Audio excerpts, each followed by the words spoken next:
देख रहे हैं इन डार्क राजकुमार के साथ। तो चलिए बढ़ते हैं आज की कहानी की ओर। दोस्तों, मुझे ठीक से तो याद नहीं है, लेकिन उस वक्त रात के तकरीबन 8:15 बज रहे थे। चारों तरफ पूरी तरह से अंधेरा हो गया था। इस समय मैं मुकुंदगढ़ की एक छोटी सी गली में खड़ा था। हुआ कुछ यूं था कि उस दिन मैं अपनी आर्मी की भर्ती में जाकर वापस से घर लौट रहा था और मेरे सारे साथी लोग पहले ही निकल चुके थे। ऐसे में मैं अकेला ही रह गया था। मैं चाहता तो पहले ही निकल जाता, लेकिन किसी पर्सनल कारण के चलते मुझे बगल वाले गांव में जाना पड़ गया था। उसके बाद मैं रात के करीबन 8:15 बजे के आसपास टैक्सी स्टैंड पर आ गया। दरअसल मैंने देखा कि उस टैक्सी स्टैंड के पास मुझे एक भी ऑटो नजर नहीं आ रहा था। ऐसे में मैं वहीं पर रखी हुई एक टेबल पर जाकर बैठ गया और किसी साधन के आने का वेट करने लगा। टाइम बीतता गया और उसके साथ ही मेरी उम्मीदें अब कम होती जा रही थी, क्योंकि मुझे कोई भी टैक्सी वाला वहां पर दिखाई नहीं पड़ रहा था। ऊपर से बारिश ने भी मुसीबत में बाधा बनना शुरू कर दिया था। हल्की हल्की बारिश के चलते अब मेरे कपड़े भी गीले होने लगे थे। अब समय लगभग 9:30 बजे के आसपास हो गया था और हैरानी तो इस बात की थी, इस टैक्सी स्टैंड पर मैंने अभी तक कोई भी टैक्सी नहीं देखी थी। तभी मैंने देखा कि मुझे उस टैक्सी स्टैंड के पास एक आदमी छाता लिए हुए अपनी तरफ आता हुआ नजर आने लगा। उस आदमी ने पूरी की पूरी ड्रेस सफेद रंग की पहन रखी थी।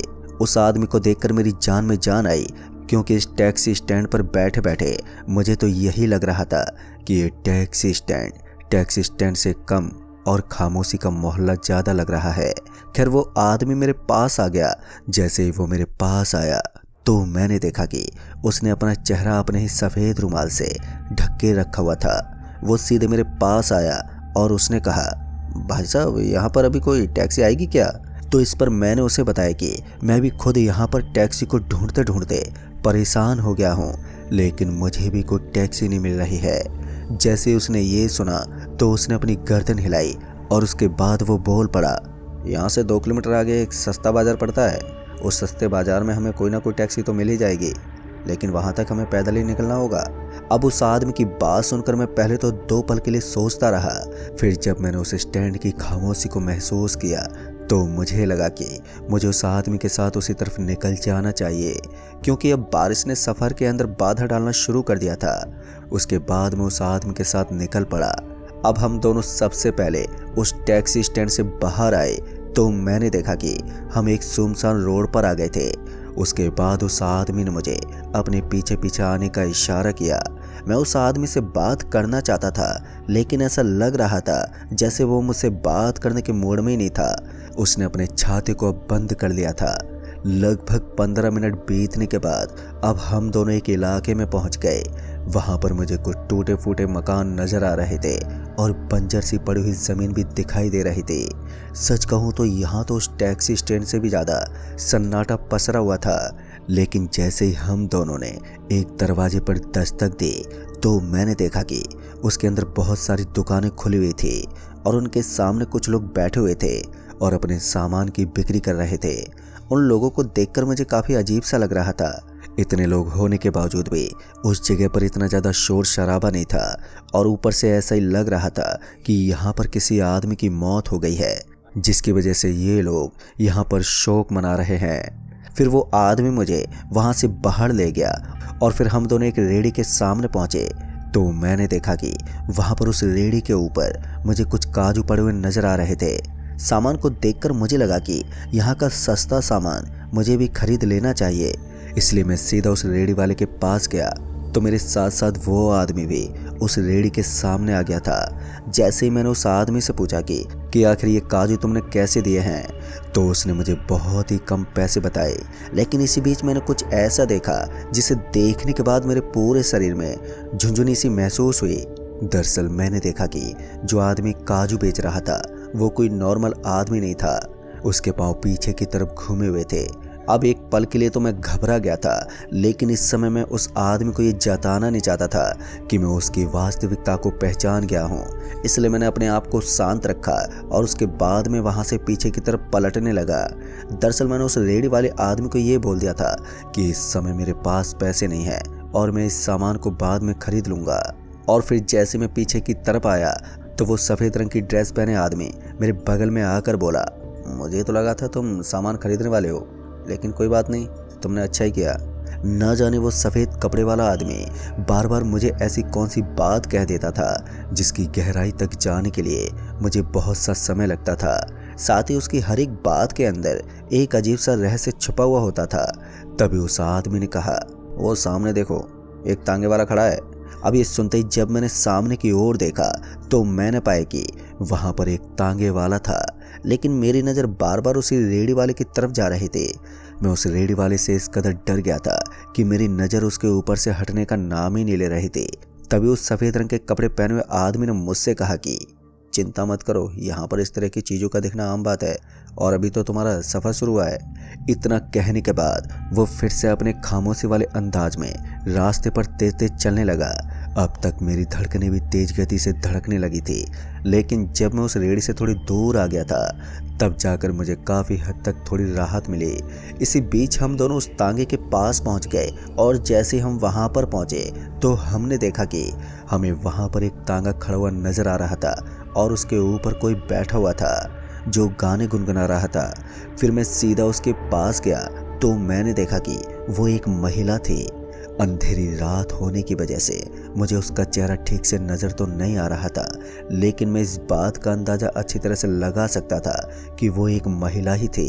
हालांकि उस समय मुझे समझ में नहीं आ रहा था कि एक महिला इतनी रात को यहाँ पर तांगा कैसे चला सकती थी। खैर, मुझे भी इस चीज़ से कुछ ज़्यादा मतलब नहीं था, इसलिए मैंने मतलब की बातें रखते हुए कहा, क्या आप हमें आगे पिपराली स्टैंड तक छोड़ देंगी? मेरी बात सुनते ही उसने हम दोनों को पीछे बैठने का इशारा किया, और जैसे मैं पीछे की तरफ घुमा तो मैंने देखा कि वो आदमी तो पहले ही उस तांगे के अंदर बैठ चुका था। ये मेरे लिए थोड़ा अजीब था, मगर मैंने इसके ऊपर ज़्यादा ध्यान नहीं दिया, और फिर मैं भी उसी के अंदर जाकर बैठ गया। उसके अंदर बैठने के बाद जब मैंने उस आदमी से उसका नाम और उसके काम के बारे में पूछा तो उसने बताया कि वो एक तांगा चलाने का काम करता है और उसका नाम नीलेश है। पर मैं और भी बहुत सारी बातें उस आदमी से करना चाहता था, लेकिन तभी उस आदमी ने मुझसे कहा कि तुम उस काजू वाले से यूं घबराए हुए क्यों थे। और जैसे उस आदमी ने मुझे ये बात याद दिलाई तो फिर से मेरे पूरे बदन में एक सनसनी सी मच गई। तभी उसने कहा कि वो देखो, वो काजू वाला अभी भी तुम्हारे पीछे ही आ रहा है। जैसे मैंने उस तरफ देखा तो मेरे हाथ पैर थर थर कांपने लगे थे। दरअसल मैंने देखा कि वो काजू वाला आदमी अपने सर पर एक टोकरी लिए मेरे ही पीछे आ रहा था। दिखने में तो ऐसा लग रहा था जैसे कि वो सड़क पर बड़े आराम से चल रहा था, लेकिन जब मैंने तांगे की स्पीड को देखा तो मैंने पाया कि वो बहुत ही रफ्तार से भाग रहा था। एक तरफ वो काजू वाला भूत बड़े ही आराम से चलकर भी हमारे पीछे पीछे आ रहा था, और उसके और तांगे के बीच में अब ज़्यादा कुछ दूरी नहीं थी। तभी मैंने सामने की तरफ बैठी उस महिला से कहा, अरे आप तांगा थोड़ा तेज चलाइए। मैंने इतना कहा ही था कि इतने में मैंने देखा कि उस तांगे को चलाने वाला तो वहाँ पर कोई बैठा ही नहीं था। अब ये देखकर मैं तो सदमे में आ गया था। मैं हैरानी भरी नज़रों से इधर उधर देखने की कोशिश कर रहा था। पहले तो मुझे लगा कि शायद अंधेरे में मुझे कुछ दिखाई नहीं दे रहा था, लेकिन फिर ये बात बिल्कुल साफ हो गई थी कि इस समय तांगा बिना ड्राइवर के चल रहा था। और तभी मेरी नज़र पीछे की तरफ गई तो मैंने देखा कि पीछे की तरफ से किसी की बात करने की आवाज़ आ रही थी, और जैसे मैं पीछे मुड़ा तो मैंने देखा कि ये कोई और नहीं बल्कि वही सफ़ेद रंग की ड्रेस पहने हुए आदमी था, और उस तांगे को चलाने वाली वही महिला थी, और वो दोनों पीछे की तरफ बैठे हुए थे और वो आपस में कुछ बातें भी कर रहे थे। उन दोनों को एक साथ देखकर मेरी तो रूह कांप उठी थी। तभी मैंने देखा कि वो काजू वाला प्रेत भी अब बहुत ही पास आ गया था, और वो उन दोनों को मुस्कुराते हुए देख रहा था। अब ये सब देखकर मैं तो सदमे में आ गया था, और अब मुझे पूरी तरह से विश्वास हो गया था कि मैं एक भूतों की बस्ती के बीच में फंस गया हूँ, और ये लोग मुझे अब इतनी आसानी से नहीं छोड़ने वाले। तभी मैंने उस आदमी से कहा, कौन हो तुम और मुझे यहाँ पर क्यों लेकर आए हो? लेकिन उस आदमी ने मेरी बात का कोई भी जवाब नहीं दिया। वो उस महिला से बस बात किए जा रहा था। तभी मैंने देखा कि वहाँ से थोड़ी दूर आगे सड़क से सटा हुआ मुझे मिट्टी का एक छोटा सा टीला नजर आ रहा था। फिर मैं मौका पाते ही तुरंत ही उस तांगे से नीचे कूद गया, और जैसे मैं नीचे कूदा तो मैंने देखा कि उन दोनों के पांव भी बिल्कुल उसी काजू वाले भूत की तरह पीछे की तरफ मुड़े हुए थे, और ये देखकर मेरे तो पसीने छूटने लगे। वहाँ से मुझे एक कच्चा रास्ता दिखाई पड़ रहा था। बस फिर क्या था, मैंने उसी रास्ते की तरफ सरपट भागना शुरू कर दिया, क्योंकि यहाँ तो मैं पूरी तरह भूतों के बीच में फंस गया था। उस रास्ते पर भागते भागते अब मैं खेतों के बीच में आ गया था, पर वहाँ पर मुझे सिंचाई नल के चलने की आवाज़ें साफ साफ सुनाई दे रही थी। फिर भी मैं बार बार पीछे की तरफ घूमकर देख लेता, लेकिन अब मुझे पीछे की ओर कोई भी दिखाई नहीं दे रहा था। फिर थोड़ी दूर आगे मुझे एक आदमी एक खेत के सामने लकड़ी का दरवाजा बंद करते हुए दिखा। अब उस आदमी को देखकर मैं सीधा उसके पास चला गया, और जब उसने मेरी हालत देखी तो कहीं ना कहीं वो इस बात को समझ ही गया था कि मैं बहुत ही बड़ी मुसीबत से बचकर आया हूँ। तभी उस आदमी ने कहा, भाई साहब आप इस तरह से क्यों डरे हुए हो? उसके बाद मैंने उस आदमी को विस्तार से पूरी बात बताई। मेरी बात सुनते हुए उस आदमी ने कहा, अरे भाई साहब आप तो फालतू में ही डर रहे हो। दरअसल वो एक परिवार है और वो किसी को नुकसान नहीं पहुंचाता है। वो जो सफ़ेद रंग के कपड़े पहनने वाला आदमी जो आपको यहाँ पर लेकर आया था, वो आपको आपके भले के लिए लेकर आया था, और वो काजू वाला आदमी भी उसी की फैमिली का मेंबर है, जो अपने काजू को बेचने के लिए आपके पीछे चला आया था। और आप जिस महिला की बात कर रहे हो वो उसी सफ़ेद कपड़े वाले भूत की वाइफ है। दोस्तों आज तो मुझे ऐसा लग रहा था जैसे किसी ने मुझे पहेलियों में फंसा दिया था। उसके बाद उसने बताया कि वो लोग तांगा चलाने का और साथ ही खेती का भी काम किया करते थे, लेकिन फिर एक दिन उसके पूरे परिवार के साथ एक रोड हादसा हो गया, जिसके अंदर उन चारों लोगों की मौत हो गई थी। और फिर उसने आगे बताया कि मैं जिस टैक्सी से चलकर आया हूँ वहीं से थोड़ा आगे उनका घर है, और वो आदमी रात को रोजाना उस टैक्सी स्टैंड से यहाँ तक आता है, पर उन लोगों ने आज तक किसी को नुकसान नहीं पहुँचाया। लेकिन उनका डर इस कदर हावी है कि लोग उस टैक्सी स्टैंड पर नज़र भी नहीं आते।